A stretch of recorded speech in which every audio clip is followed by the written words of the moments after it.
Morning, everybody. So, you might notice the angle in the garage has changed a little bit today. Today we're going to be working on this car. This is going to be the 1988 Pontiac Fiero.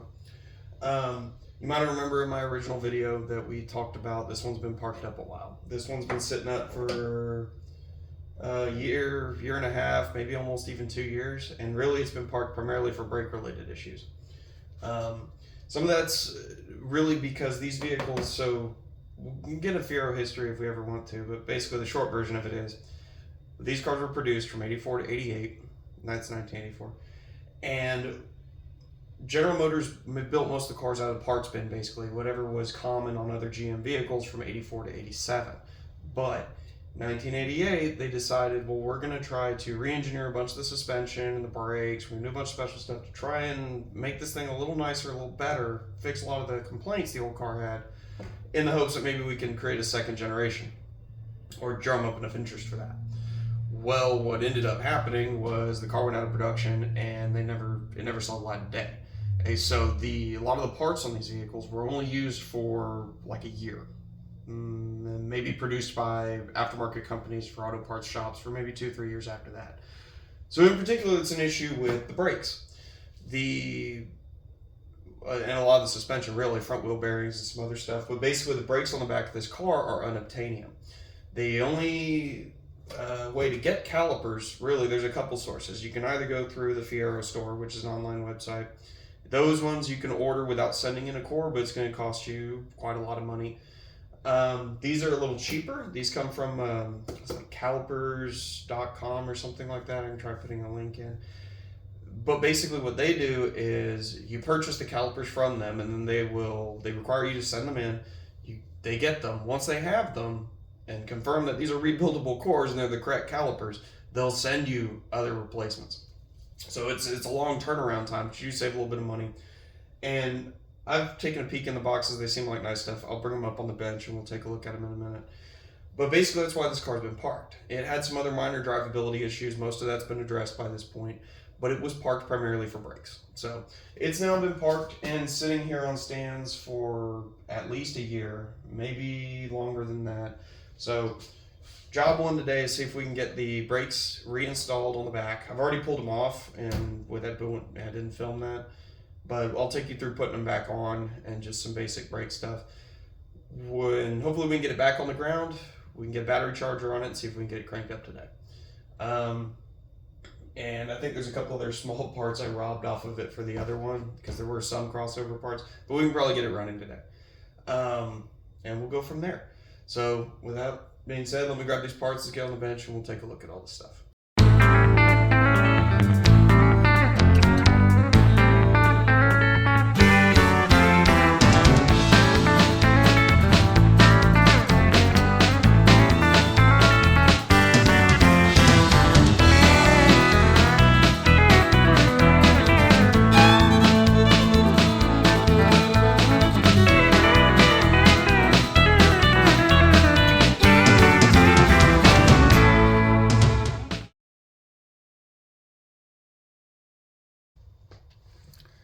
Alright guys, so these are our replacement calipers, and kind of nice. Some of you people who are into or messed with these Fiero brakes before probably know what these are. I did not.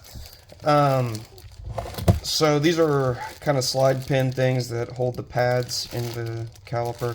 Again, there's some weird uniqueness to these that in all my time when I did work on cars, I worked, like I said, I worked about 9 years professionally, and then I've worked with a lot of stuff over time. I had never quite seen anything like these, and it makes sense. I mean, if you can't find them anymore, they didn't match anything else. But these are nicely rebuilt. They've been obviously cleaned up. They've got some kind of coating on them, even though they are aluminum, so they shouldn't rust. Unfortunately, again, due to the rarity of them, you do have to switch over things like your own parking brake levers. They don't come out of the box ready to put that on. I did take that off the other ones, and we'll see about putting that on in a minute. Looks like they did include for us new crush washers for where the brake line mounts. That's nice. So between that and the hardware, it's actually not bad. We'll get it figured out. Something to note if you're ever working with semi-custom applications, or you're just sitting here with two brake calipers and you don't know which one goes to which side, and they could potentially bolt on either side. rule of thumb, this is your bleeder screw. Pull it off. This is your bleeder screw. So the way that's going to work, 10, yeah. So when you want to bleed these things, you, okay, graceful, right? So this is the bleeder screw. So when this is mounted on the car, you're going to crack that open. Someone's going to push the brake, or in our case, we're going to gravity bleed. I'll show you how to do that. You'll crack that open, fluid will run out, and then you close it up again to let fluid run back into it. These bleeder screws have to be on the top. So if you're ever looking at one of these and you're like, I know I'm replacing 2 calipers today. I've got both of them, and I can't figure out which one goes on either side. I mean, usually with part numbers and boxes, you can figure it out. But if you can't, that bleeder screw always needs to be facing up when it's mounted on the car. So looking at that, I know this has to be, in my case, based on the way that this is all is, because this is going to mount to the back, the rotor's going to be in here. That bleeder screw has to be to the top. So I know that, so I know this has to be a passenger side one. If you look, the mirror of it is this one. And it's going to go on the other side, and it's got a bleeder screw facing up, and it's the exact opposite.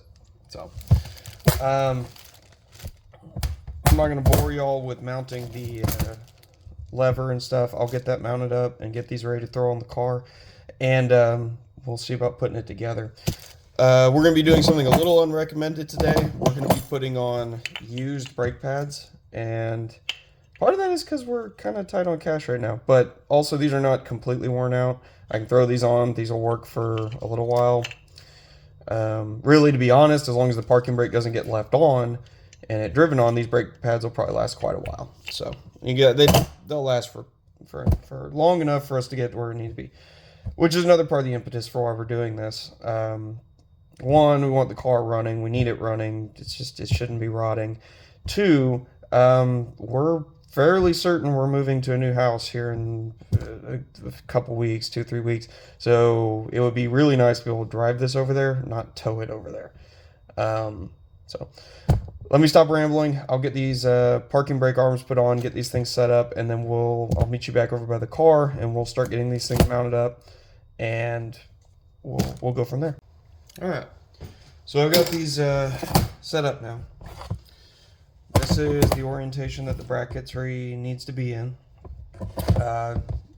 Conveniently, I mean, I'd had these apart for a little bit, and I actually had my my brackets and my parking brake arms on the wrong side of the car. I'd taken them off and set them on the car for future reference.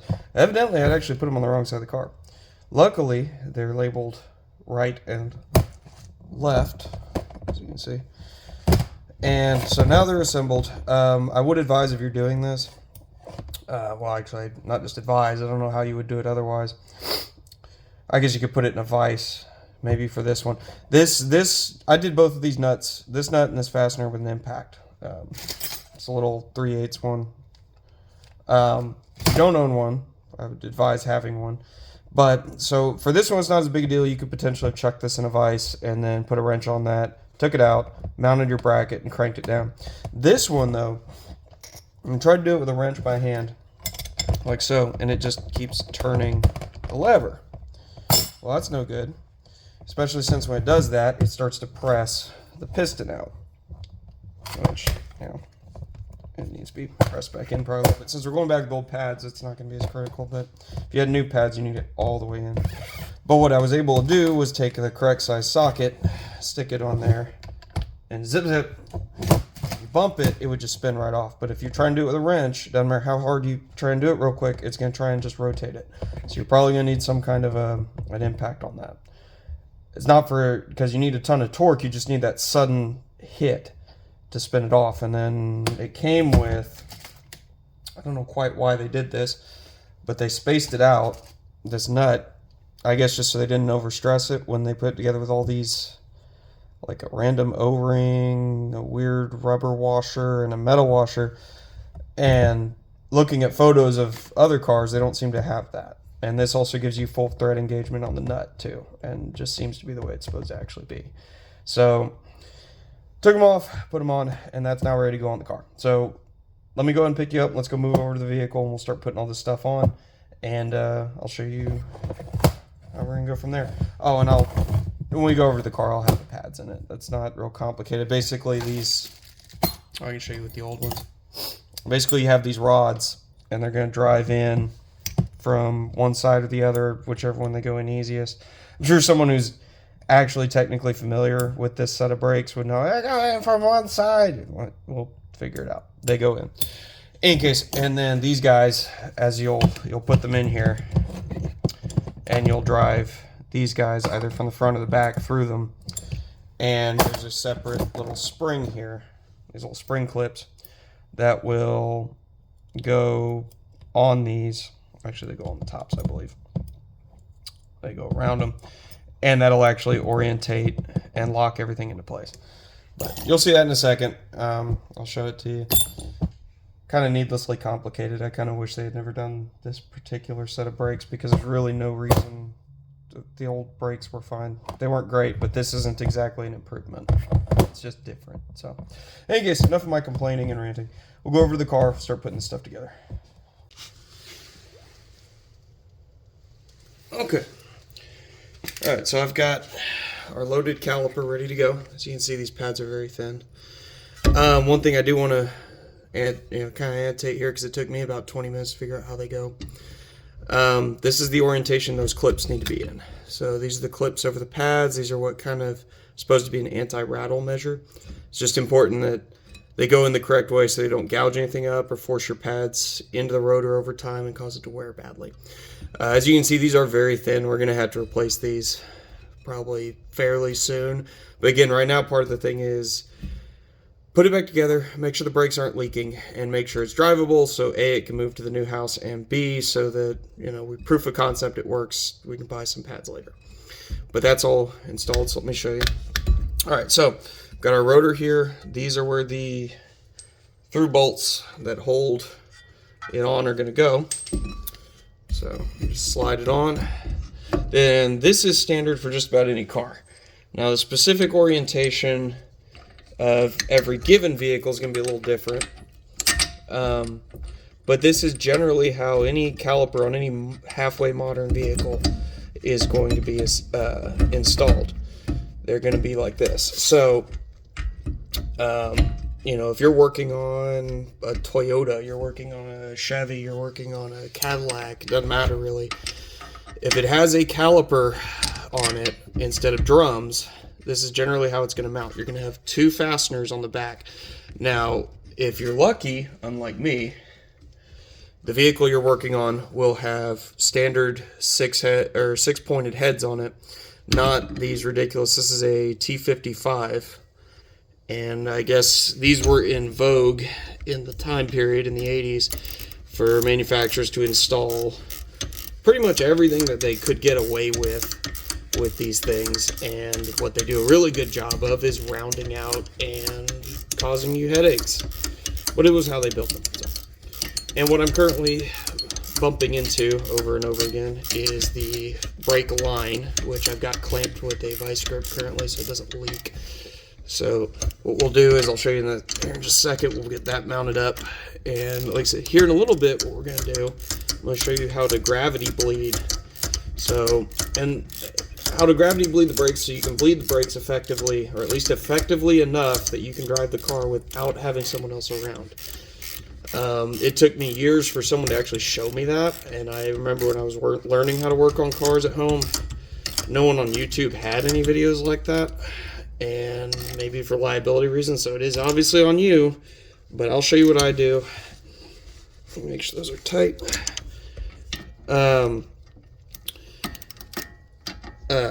But so that you can actually bleed brakes, because a lot of times, especially when you're learning, you're getting used to working on cars and you're doing it at home and you're trying to learn this stuff, you're not going to have friends around, or you're not going to have anything like, your buddies are going to be busy doing other stuff. No one can spend all day long trying to help you fix your car.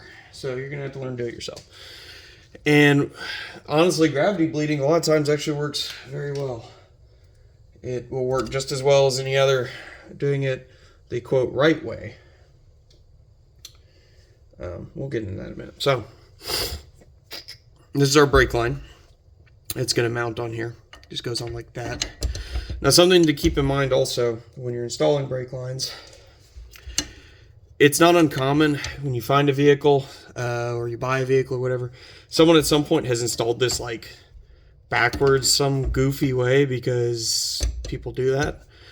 Try and find whatever is the most natural way. This one's got a nice straight edge here where the through bolt's going to go through, and the line is not in tension.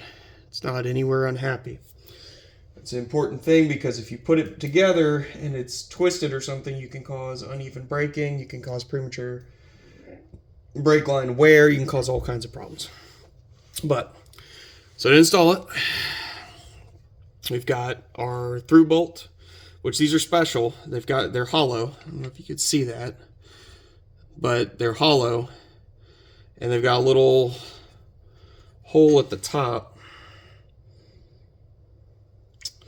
Little hole at the top there, and that little hole is how they actually like pass fluid through this line, because it comes out the line into this block, and it's going to go in through the hole through the side of the bolt and out through the bottom of the bolt into the caliper. Simple. I mean, it's kind of not very complicated, but it's kind of interesting to know how they do that. And that rolled away on me. Of course it did.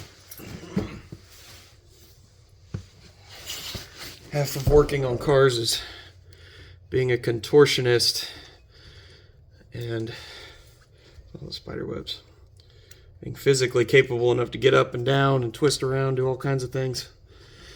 And honestly, if you do it all the time, it's not quite as good as going to the gym, but it's close. Alright, so we just want to tighten this down. You want to also make sure when you're installing these, like this one's going down nice and smooth. If this starts to even remotely act like it's cross-threading, stop. Stop and come back later, because if you cross-thread this, you're buying a new caliper. There's no way that you can twist it around or maybe helicoil, and no, it's just not safe. It's one of the few things I won't mess around with is this connection. I might mess around with different fasteners to hold the caliper on, things like that. This, I'm not, no. Because if this starts to leak on you, and if this thread is in bad shape and this were to pop off, you will probably lose all of your brakes pretty much immediately. And so that, you just don't want to mess with that. Now, so we got new copper washers on it. This doesn't have to be super tight. It just has to be, you know, just get it down good so that it compresses those just a little bit. You don't have to, like, again, a lot of calipers are aluminum. These bolts are steel. You will strip it. You don't want to do that. So, all right, last things last, installing here is this thing, which sucks a lot. This is the parking brake arm cable, which on this car is not going to be anywhere near as bad to install. It seems to be almost intermittent which cars are cranky and give you trouble with this. This one's not terrible, but so you've got this spring. The spring is what is going to push this arm back out, so that when you release the parking brake, it'll release that, and then these pads won't be clamped to the rotor anymore. Without it, there would be nothing. It would just be on its own recognizance, I guess, to come out. It would just drag the pads. So you need this, and this can always be a great deal of fun to install. This one, again, while not great, is not as bad as some. There are some of these that you will fight with and you will not have a good time.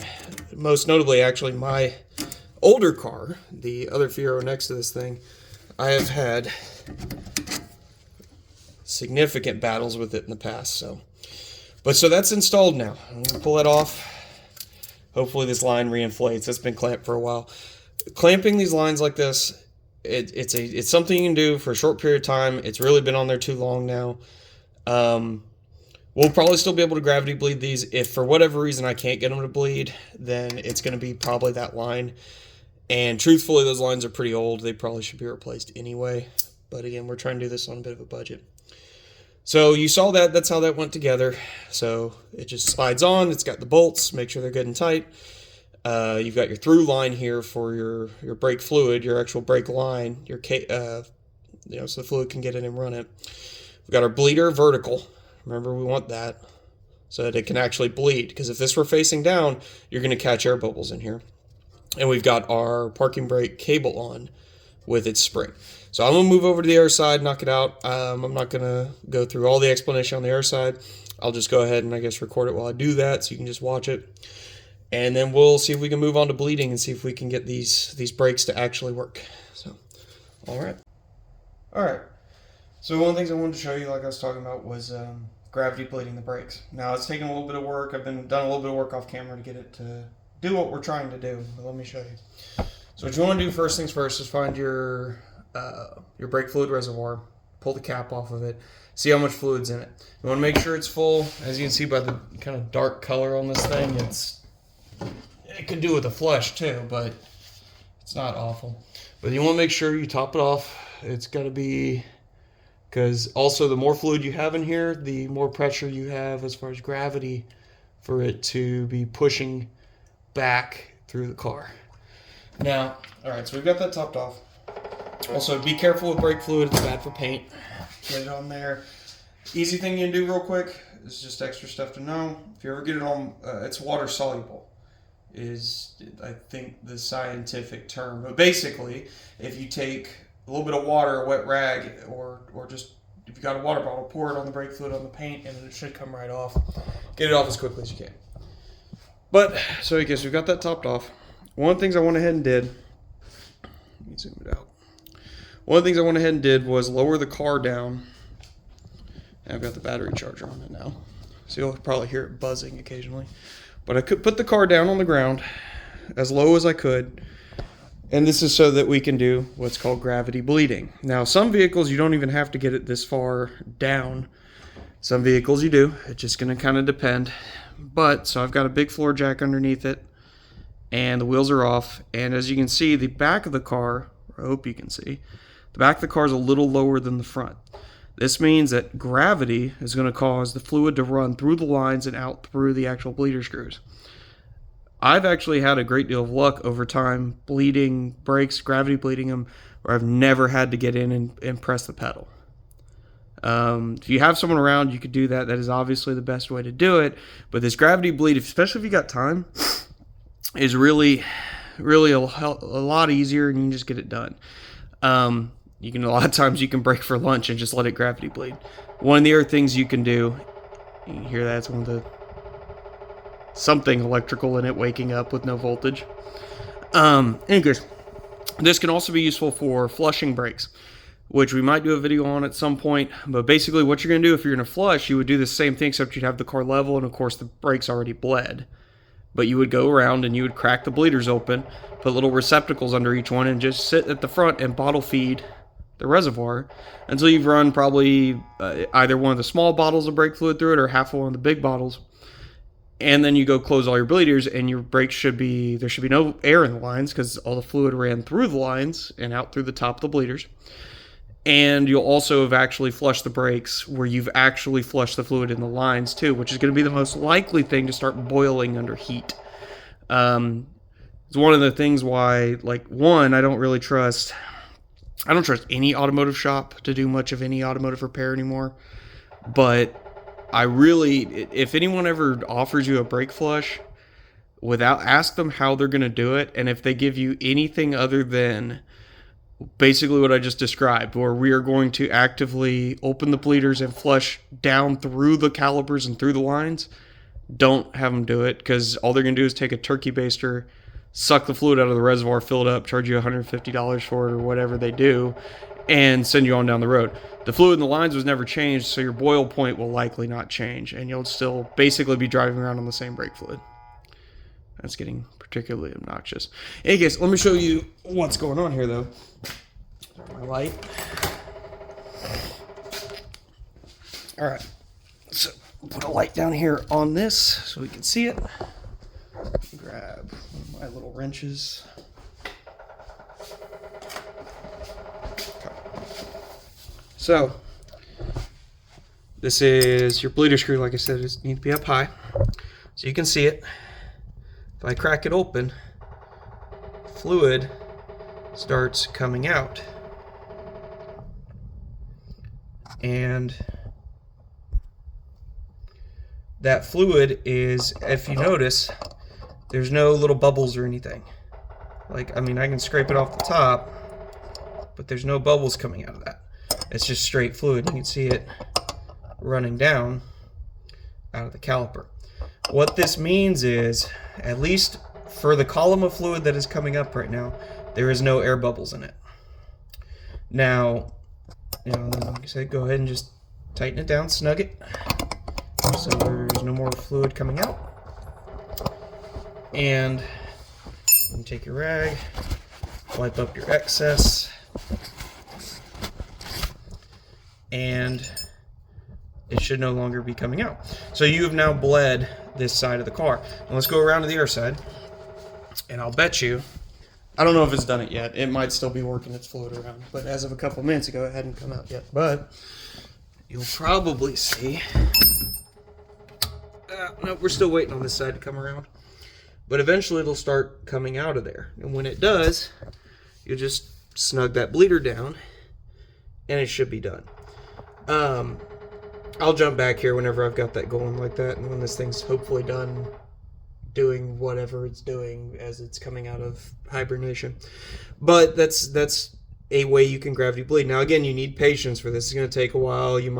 Sometimes it'll help to get in the car and with the bleeders shut, pump the brakes a few times, then open them up and kind of do your own kind of like one person bleeding, just to get fluid moving around in the system. And once that's done, it'll start to you've kind of started a siphon effect, and you kind of got to mess with it sometimes. Some vehicles, like I said, will do it easily. Some vehicles will gripe at you and not want to do it. Most of your older cars, though, anything 80s, 90s, early 2000s, most of them, they'll just, no problem at all, crack that bleeder open, get the back end a little bit lower, or the front end, whichever end you're doing, and it'll drain right out of it. So the other thing you want to keep in mind is don't ever let your reservoir at the front run low. If you let the reservoir run out, then obviously you immediately create an air pocket. So, and if you do, you got to start all over again. So just don't ever let your reservoir run low, crack them open, let them sit here for a while, just keep an eye on them. So we'll come back here whenever it is actually got fluid coming out of it. All right, like I was saying, come back down here again. We now have fluid coming out of this side, and it's dribbling on the ground, but it's a solid column of fluid coming up out of that bleeder. It took a while, and I'll admit I had to climb in and pump the brake pedal a couple times with it shut, and then open it. But basically, I just need to get a little bit of an air pocket moved around. But once you have this column of fluid coming through, you're pretty much good. You can sit here as long as you wanted and flush the brakes, but you can sit here. Right now, it's open. It's still running down, and whatever that is still doing that, which is great. But we just don't let this run low, and it's still pretty full. But you just do that until we're fairly certain we've got no air bubbles back there. And then what we'll do after that is close them all up, get in the car, pump the brakes a few times till they get hard and solid. That way the actual calipers in the back have compressed down to the rotors, and so you've taken that slop out. Something to keep in mind when you change out a set of brakes on a car. It doesn't matter if it's the front, rear, whatever. In fact, if it's the front, it's even more imperative.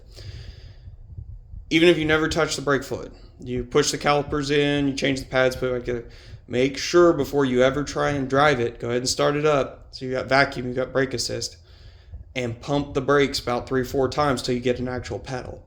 Because otherwise, you'll get in the car, think everything's fine, fire it up, throw it in gear, you'll push your foot down on the brake, and you've got zero brakes because all you're doing is actually pushing the fluid out. The calipers haven't adjusted to the thickness of the pads and the actual rotor yet. So you'll be sitting there trying to jam your brakes about 100 times, trying to no, and you run right into something. So always make sure if you compress the calipers for any reason, which these are compressed, they're brand new, or you've touched the brake fluid at all, make sure you pump a few times till you've got a pedal, and always be real ginger and careful about how you drive it for at least the first 100 feet till you're fairly certain you've got a good pedal in it. Once you've got a solid pedal, you're good. You can go drive around a little bit, burn your brakes in. All right. So I'm going to go ahead and start lifting it up, putting wheels on it. It's funny enough, this thing's actually been parked long enough, I forgot where the lug nuts were. So I had to take like a 30-minute break and hunt for lug nuts. So I'm going to pick the car up now that I found them.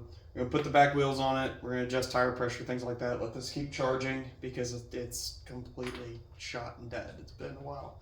I'm not even entirely certain this battery's going to come out and live because it's not a marine battery, obviously. It's an automotive battery, and they're not designed to do what's called deep cycle, which is die entirely. So we'll see what we can get out of it. But for now, let's go ahead and lift it up, start putting wheels back on it, checking tire pressure, things like that, getting it to the point where we can bring it back to life. So.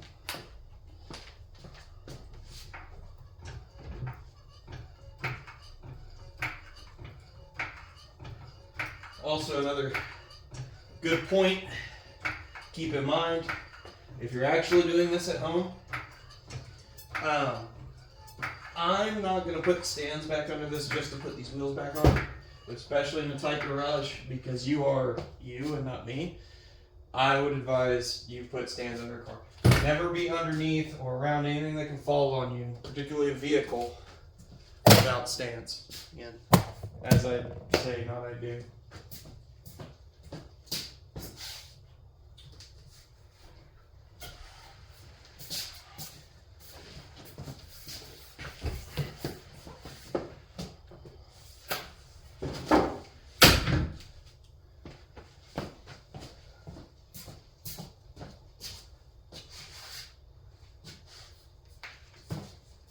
And I do most of the time have it that way with stands underneath it. If this were any other, like it was on stands the whole time it was here. The only reason I'm kind of less concerned about it is at the moment we're working with a car that, you know, I've got a pretty solid stand jack under it. I'm not too worried about it, but you know, you need to have respect for how much these things weigh, even small cars like this, because there's nobody who is strong enough to lift one off themselves.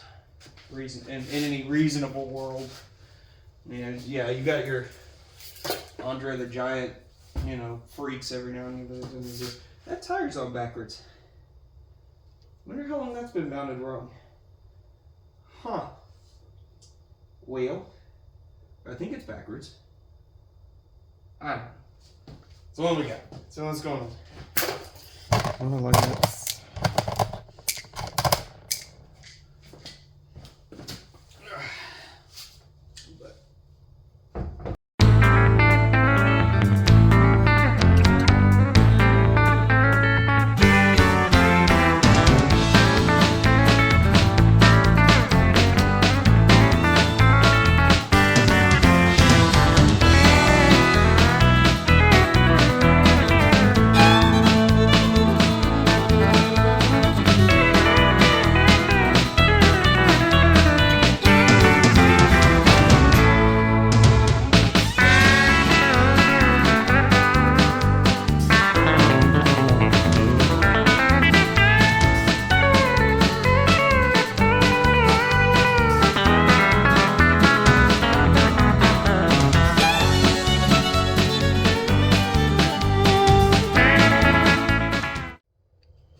Alright guys, truth be told, it's been a few days, kind of like the last video I think I filmed. Like, stuff came up, had to get out of here, had to do other things.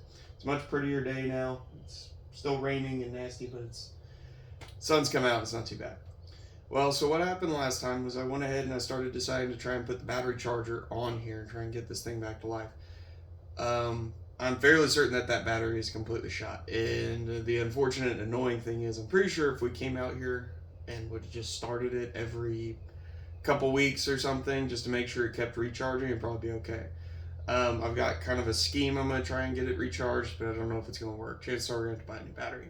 But what I did in the meantime was I went ahead and robbed the battery from the 85, and we now have it in the 88, so we're going to see if it's going to start. It did start the 85 this morning after, shockingly, its battery was dead too, and I had to, and then it flooded itself, and then it had to work that out of its system, and then it had to start, and then it had to run.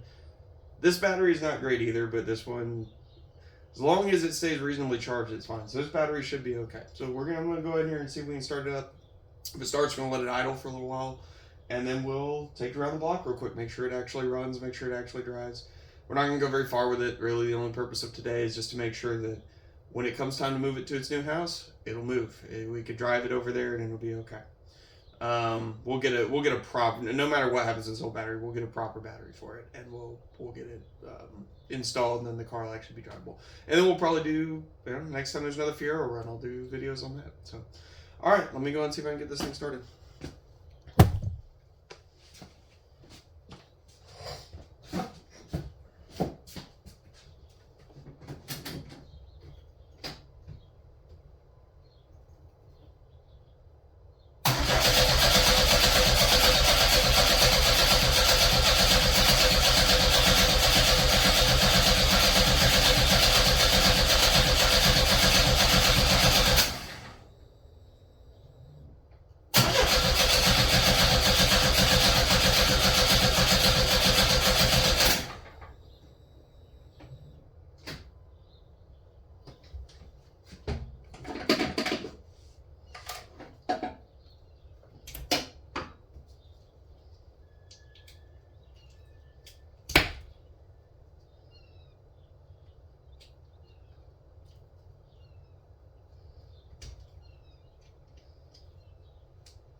We're going to try something.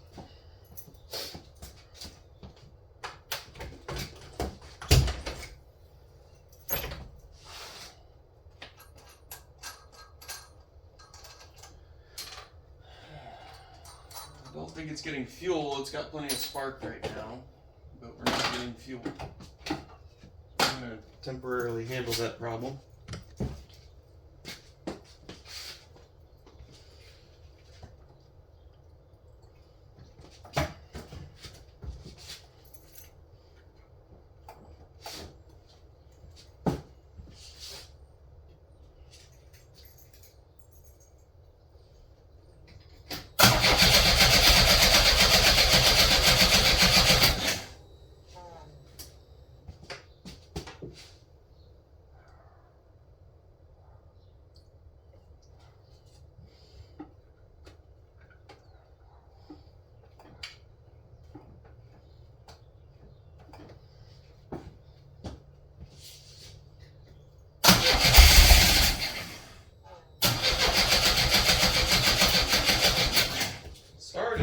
Fired. I don't know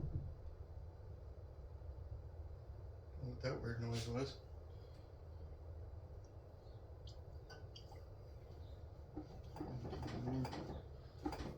Fuel down in it.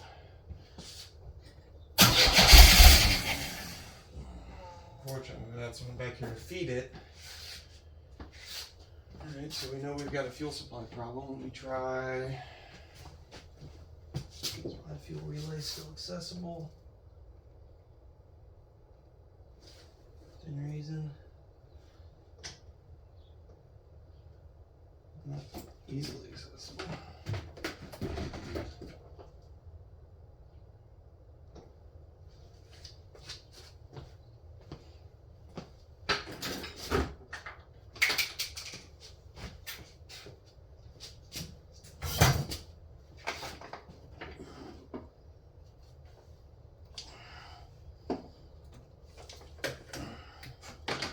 What I'm messing with here are there's two relays on the firewall in these cars, on this back firewall, and one of them, always forget which one, but one of them is fuel pump, and the other one is air conditioning. Obviously, the air conditioning we don't care about at this particular juncture, but fuel pump we certainly do. Just trying to make sure. I would like to hear one of them click on. I like to have a little more out of it.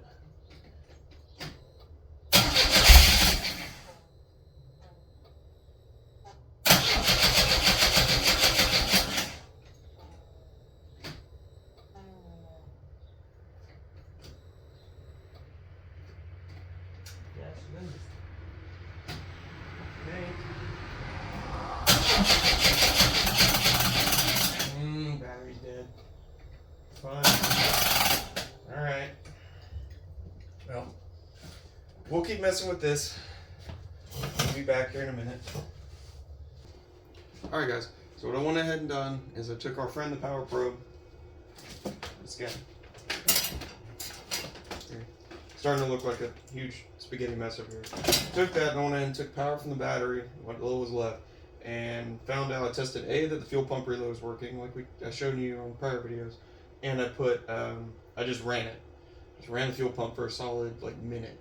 And I heard some bubbles moving around and fuel moving around, things like that. Hopefully there's enough fuel in throttle body now. So we're gonna see if we can get it started again. So let's see. Fingers crossed. So I have the battery charger on, which is fun.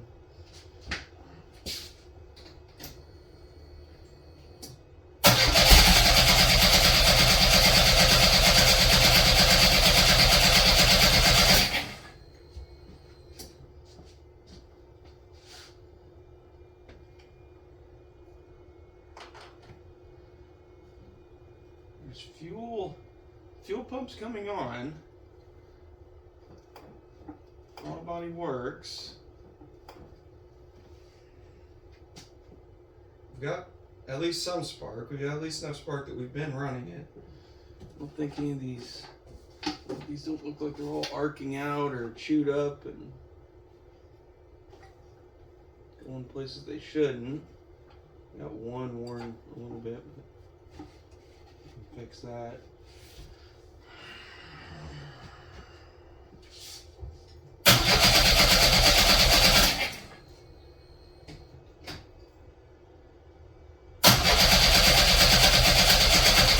I wonder if there's like a blockage in the fuel line.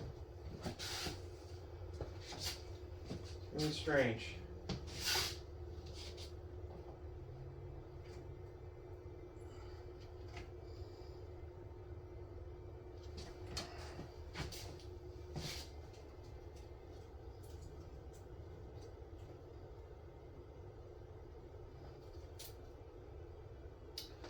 Let me try doing some more messing around with this thing, see if we can figure out what's going on here.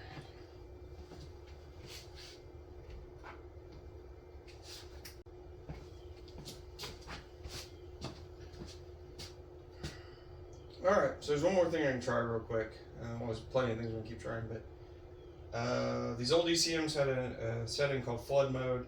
If you're in the car and you hold the throttle wide open, turn the key, they should try and flood as much fuel as possible. So let me see if we can. And it's just dry. It's been sitting forever. And get in the car.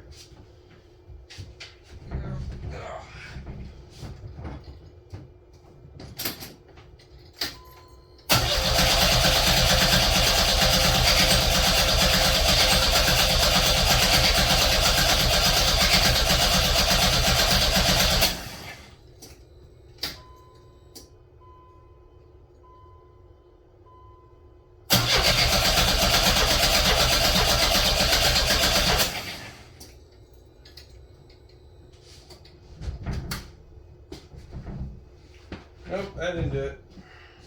I wonder if the fuel filter is clogged or something else happened while it's been sitting, because there's really they drove in here and there's nothing that would have caused the fuel to stop working that I know of. Starting to smell a little gas. I guess that's a good thing. An attempt at combustion. Maybe gas is just so bad in it, it's really old. I kind of hope that's not the case. It's got like 2/3 of the tank in it. Really don't want to try to drain that.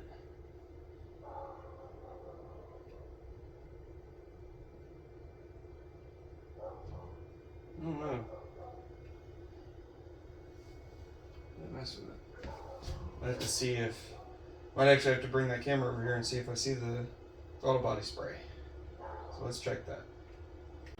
Alright, I'm gonna crank this thing over. That's the inside into the throttle body. Do you see it? You're looking down at the throttle blade and the fuel injector's on top. That's down on the throttle blade. What I want to see is if we see any fuel spray when I turn this key. When I crank. Hopefully the camera doesn't follow.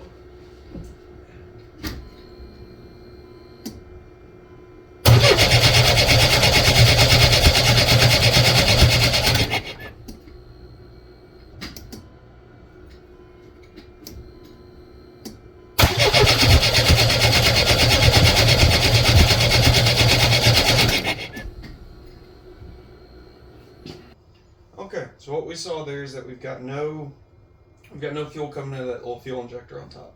What you should have seen is a cone-shaped spray coming out. There's nothing. So now I've got to figure out what's going on with this injector. I think I'll just turn the camera off right now and just start messing with everything. I'll let you know what I find. But that means we're dealing with something electronic. There's something in the computer, electronic or fuel supply related. So either the fuel's not getting, the pump's coming on, so we know the pump's alive.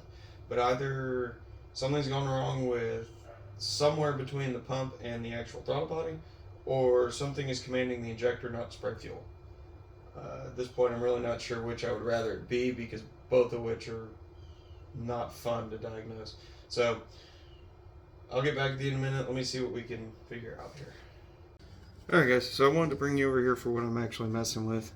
So this is the throttle body fuel injection system on the car. So this is going to be your actual fuel in. Well, I'm pretty sure this is fuel in, this one's fuel out. It's been a while. What I'm going to do, firstly, you should not be wearing jewelry like I am while you're working on the car, but it's not a big deal right now, but just look up decloving accidents. It's not smart. In any case, so what I'm going to do is I'm going to go ahead and crack these open with a wrench, and then I'm going to power on the fuel pump with the power probe just long enough to see if we're getting fuel up to it. These are a huge pain to put a inline fuel pressure regulator or tester on, because the GM, it's kind of nice, they made it all metal line, it lasts forever, but the problem is it doesn't have a lot of flex for you to put anything in line here to test. So that's a problem. So let me go ahead and I'll start cracking these loose and we'll see. Now, I already went ahead and opened these up a minute ago, and they had fuel in them. Now, it's really nasty old fuel. It smells like deck stain or varnish or something. It's really bad. Obviously, there's nothing in there now. But I'm going to crack both of these off. And I'm fairly certain that the one on this side that I'm currently working with is the return, because it's smaller. Typically, your smaller one's going to be, typically, if not always, your smaller one is always going to be the return. But let me see, it's dripping out of it. So I have a suspicion here, and I'm going to see if I can actually just put something here to maybe catch it so we don't geyser our entire engine bay. So I can unhook this. It's the best part. You get to come along for all the nitty-gritty details. Watch me play with vacuum lines and annoying things. It's great. All right, pull this off. Get this way out of my way. All right. So like I said, we're gonna test my suspicion that this is the. I'd like to have a catch for that, but that may not happen. May just end up spraying fuel everywhere. It's possible. No, it's just gonna go everywhere. All right. Here's what we're gonna do. I'm gonna prime it on just long enough to see if those shoot. If they shoot, then we'll have a little bit of a mess, but we'll know that it's pumping fuel up here, which is half the battle. So let me see here. So like I said, we were showing earlier, this is find a relay and find a one that's ground or where it needs to be, and let's just turn on. Yep, nope, it's got fuel. So, we've got some less than great fuel injection problem, because these old throttle body injection systems only require, this is more stuff that I guess people who've been doing this a while might be familiar with, like, well, why don't you check for full pressure? These old TBI systems will run, in fact, I know for a fact, this one will run unhappily and leave you stranded, but this one will run on like 3 PSI. So, that's a whole nother story, but point is that as long as it's pushing fuel in there, pretty much it's fine. Now, I mean, if we had a performance issue we were diagnosing beyond just starting, yeah, we might be more inclined to start checking fuel pressure. But that's got fuel. So we're gonna go from there. Now it's trying to figure out why this guy here doesn't want to squirt fuel. And I gotta be honest, I'm kind of in the dark on that. So I'm probably going to do a little research on that and get back to you. But we'll get it figured out. I think we're down to it's just not, it's cutting its own throat. It's not spraying its own fuel. So let me look that up and see if I can do some diagnosing on it, and I'll let you know what I find. Alright guys, not gonna lie to you, I don't actually know what I did. Played with wires, moved a bunch of stuff around, disconnected the PCM, plugged the PCM back in again, plugged the map sensor back in, pulled some fuses out of the fuse box was fine, put them back in, turned the key, and actually it just started a second ago. So let me go and say we'll get it started again. If it does, we'll let it run, kind of let it get warm here, see if it's going to do anything that we don't want it to do. And then here in a minute, we'll take it out and drive it if it runs long enough. So let's see if it'll start again.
See if we can make it to the gas station.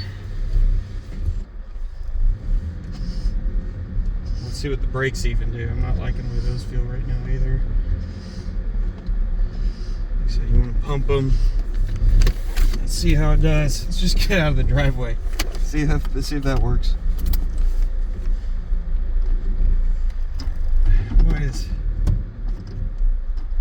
Oh, that's not good. Why is the clutch now not working? See, this is what happens when you let cars sit.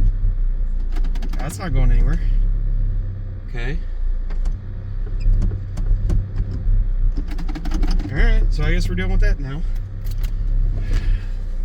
This is what happens when you let a car sit for like a year and a half.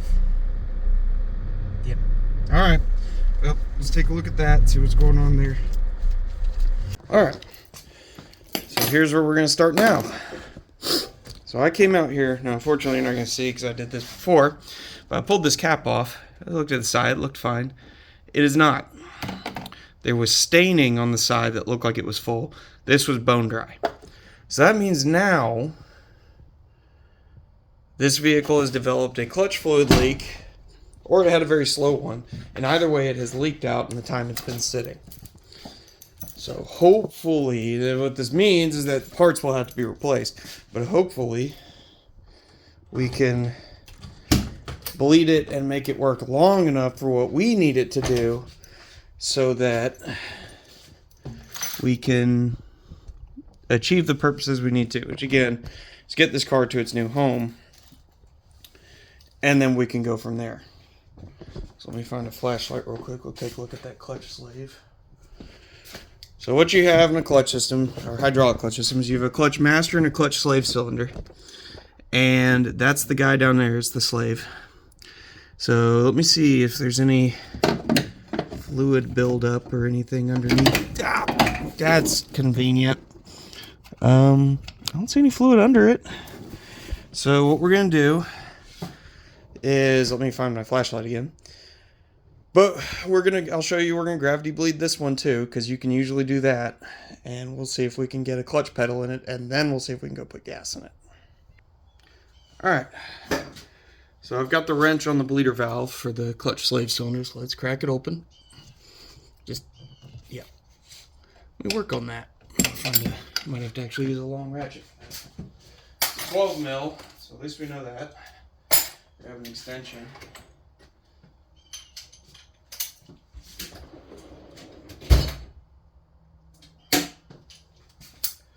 When in doubt, and this is something I would always advise anybody if you're getting into this, if something's fighting you, get a bigger tool. Put some leverage on it like I'm about to do. Because where you hurt yourself,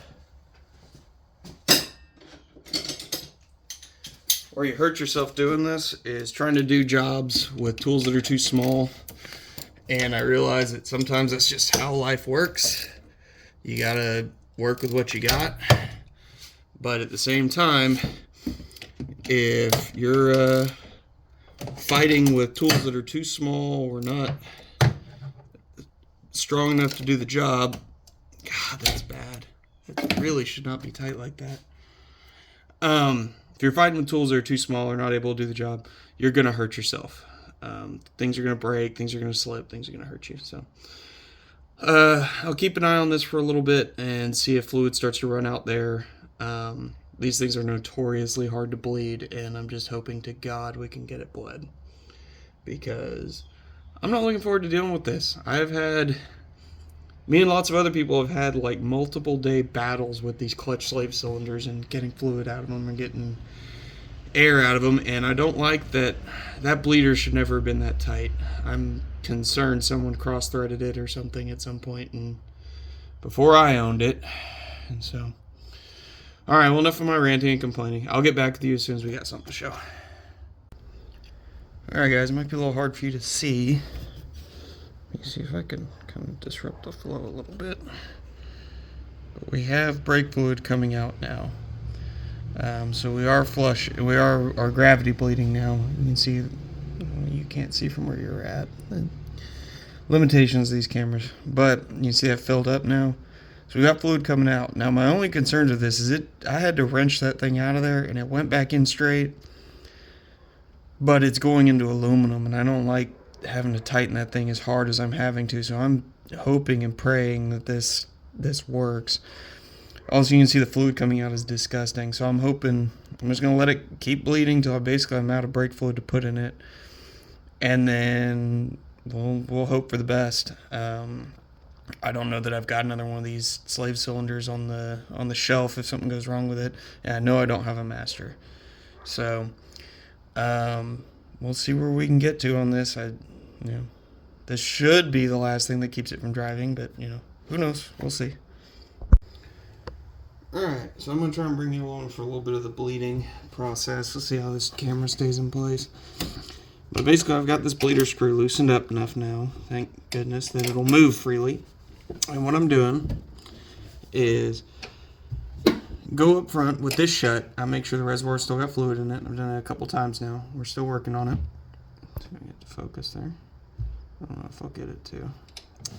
If it's out of focus, I apologize. But what we're doing is taking a pry bar, sticking with the seat in the right position, like say this were the seat and this were the clutch pedal. Put the pry bar in between and just push the pedal down and wedge it on the seat. And then that way I can come back here, crack this open, and any bubbles that are in there should come out the top. Now something else you want to do in between these or at some point during the process, because you'll get down to the last one, and I've always found that this is a thing with the Fiero clutch system. Over here, let's see if I can show you. It's a little hard to see. But basically, on this clutch slave, you have, this is bad quality stuff here. All right, you see that brass looking piece? So that comes out of the clutch slave, and that's what actually presses forward to move your lever, which is what disengages, engages your clutch. But what'll happen is, in the body in here, you can get an air bubble in between here and there. And what you'll do is you'll crack this bleeder open at some point in the process. You'll probably do it a couple times. Crack the bleeder open, press that back, and hold it. It has to be all the way back. And then shut this bleeder after it's gone to solid fluid again, and then you can release it forward. And it'll suck fluid out of the line and fill that, because you'll end up with an air bubble trapped in here. And that's one of the places that people tend to fight with these things for a long period of time. So let me try bleeding it or just a couple more times, and we'll see if we can get it figured out. So I can get a little light in there for you. Okay. All right. So let me do my process a couple more times, see if we can get some fluid out of it. Get it flushed, get it bled. All right, so we got plenty of fluid up here.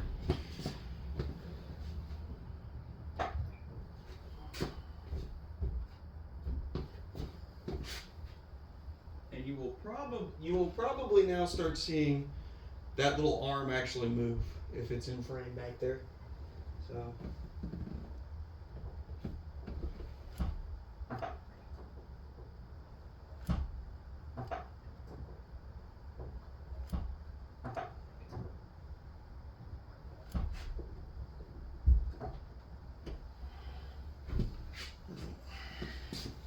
Let's see if I can crack this open again real quick for you. We'll see the fluid come out.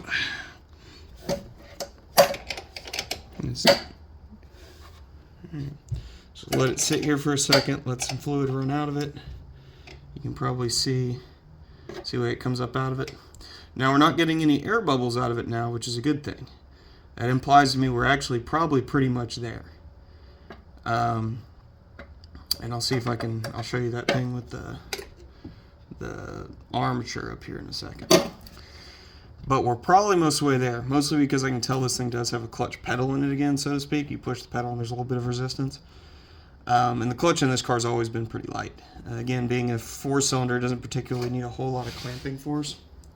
So, alright, so that's done. That's now, if anything, any fluids or bubbles or anything has got to come out, so close it up again. Make sure it's tight. Again, this is brass into aluminum. Sometimes these are steel. It's just tight. Just tighten it down and make sure it moves it just a little bit.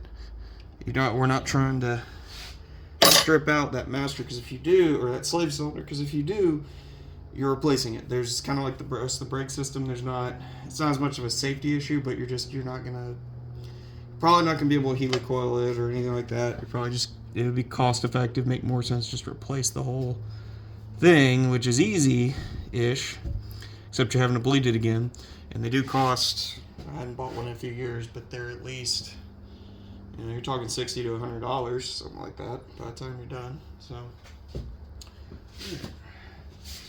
release my pedal again. And you might have saw the arm come back. Honestly, kind of hoping you did. Alright, so, let me see here if I can show you more of the slave as a whole. So, that's it. And let me show you what I was talking about with pulling this arm back. Okay, so what you're gonna do, it sucks because it requires like 6 arms to do, but we're gonna crack this open again. We want fluid to be able to come out. Right, so it's just a little bit loose. We got fluid can come out now. And in fact, we'll probably start seeing it bubbling out in a second. But what I wanna do is take my arm back here, and we're gonna press it all the way back and then stop it. Do not let it go forward again. You'll pull more air bubbles in. And then while it's back, tighten this guy. If you can get your wrench on it. There you go. Again, it's a balance because you're trying to figure out how tight it is. Tight enough to hurt anything, but not loose, and it's not gonna let air in. But once that's done, it's tightened down, let it forward. It just pulled fluid out of the reservoir to fill that gap. Okay, so now that's been done. Should be able to crack this open. Open it up and let it, see if I can get to gravity bleed again a little bit. And we're going to keep going back and forth like this until I'm fairly certain we've got enough foot pedal we can actually engage and disengage gears while the vehicle's running. So you'll see it's starting to well up out of it, just a little bit of fluid. So, all right, well, I'll get back with you here in just a second. All right, guys, we're going to hope and pray we've got enough foot pedal. So let's see if we can make this thing change gears. So I've moved your angle around a little bit here. Basically, these are the two shift cables. And you'll see the levers down here moving if we can actually change gears. Most in particular, you'll see this one moving, the back one, because that's the actual one that engages gears. And that clutch slave we were dealing with is back here. You might be able to see its armature move when we press it. So let me see if this thing's going to work. Yeah, let me see if I'm...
Success.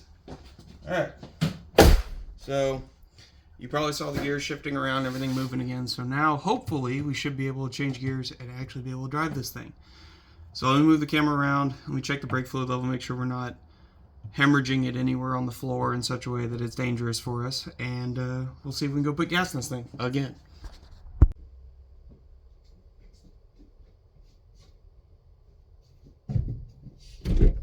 Alright. Take two. See if we can go put gas in this thing. Check the brake fluid. It's got brake fluid in it. It's got clutch fluid in it, which is the same fluid. Let's see if we can maintain our ability to shift gears, stop the car. Those things. So see everything. We haven't even tested the brakes. Move the seat up a little bit. Alright. Still don't like that brake pedal. Kind of wonder if we need to bleed it.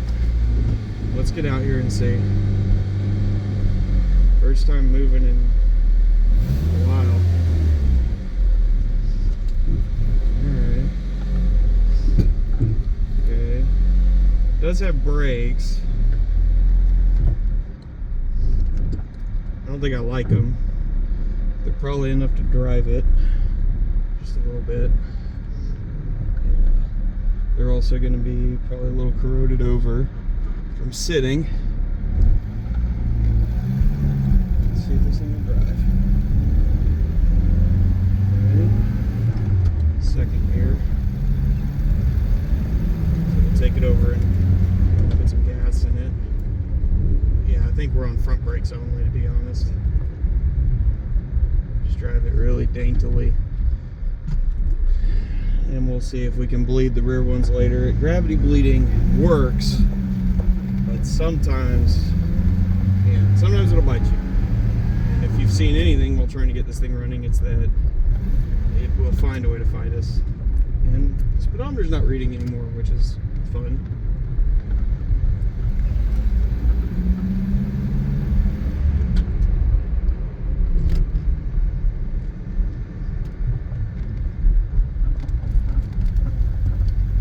One of these things and immediately have problems with it. And like I said, this has been almost 2 years since this thing's been on the road, so in any real capacity. So, and this is, I guess, a real capacity.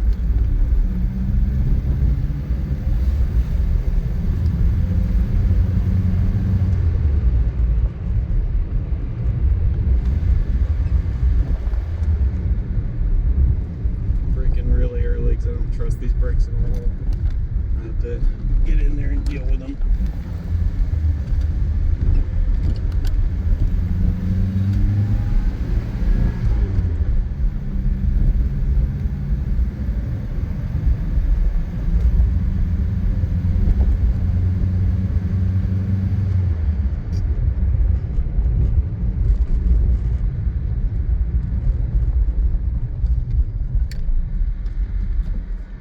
Does stop. It's not the most confident stop in the world.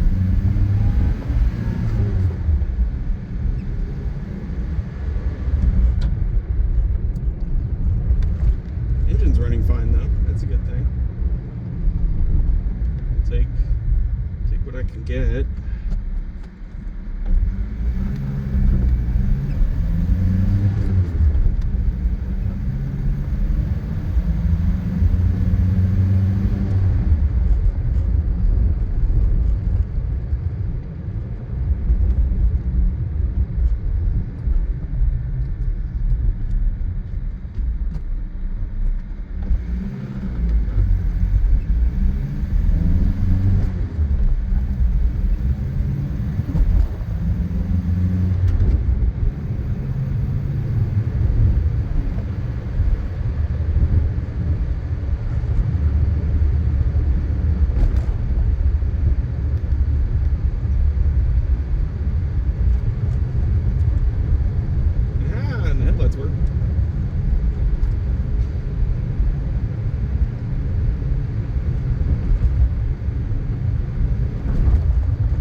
Also occurs to me, we'll try bleeding them again, but it could also be that those rear brake pads are just so worn out that you basically don't have rear brakes. I mean, we fixed the calipers, but we put really worn out pads back on, so I'm gonna put gas in it and see where we're at.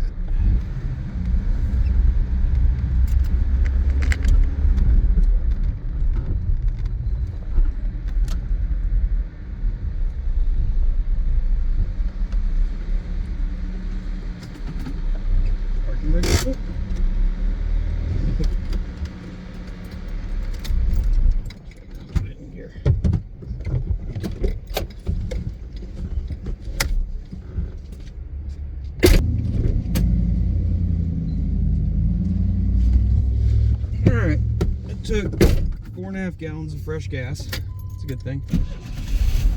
Fire's right up. Let's see if we can make it home without incident. I'm going to call this a win. Reasonably speaking. By Fiero terms at the very least.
still adjusting those rear calipers out. Kind of trying to push the brakes hard, feel out what it's doing. Sometimes it feels like it gets a little better. And the fact that the parking brake didn't do anything implies it might just be tightened out, or it might be loose.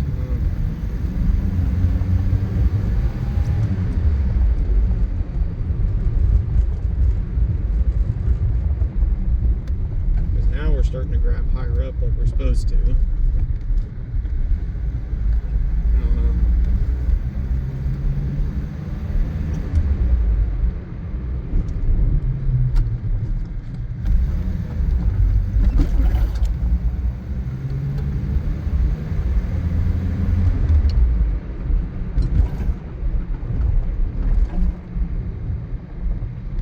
You hear that jingling too. I already know what that is. That's someone's added a aftermarket sway bar to the back, and one of the end links is basically like nothing but the washers anymore. So that's what that is. It's on the list, but obviously a sway bar is not particularly high priority.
Alright guys, I'm gonna call that a win. First time running and driving, and I think we're probably talking at least over a year, probably a couple. This is what happens when they sit. And this is honestly ideal. This is a vehicle that sat in a garage. It wasn't messed with, it wasn't touched. Some mice got to it at one point. And mostly just kind of peed all over it and ate some spark plug wires. That's a whole nother story, but the point is, this isn't sat in a field. So if you get something that's been sitting around for a long time in a field, you're going to need to go through all this stuff. And it's going to take you a while. Our good news here is that basically I think all we need to do is maybe throw some brake pads at it. I'm probably going to try bleeding the brakes to the partner. And we almost certainly need to buy a battery for it. But beyond that, and look at what's going on with the speedometer not working. That's probably just like it's unplugged or something, or that would probably be fairly simple. But we're there. This car's running and driving. It can drive to its new home, technically. So hope you enjoyed that. Got to see a little bit how I went about this and how it, the stuff that crops up. So on to the next project.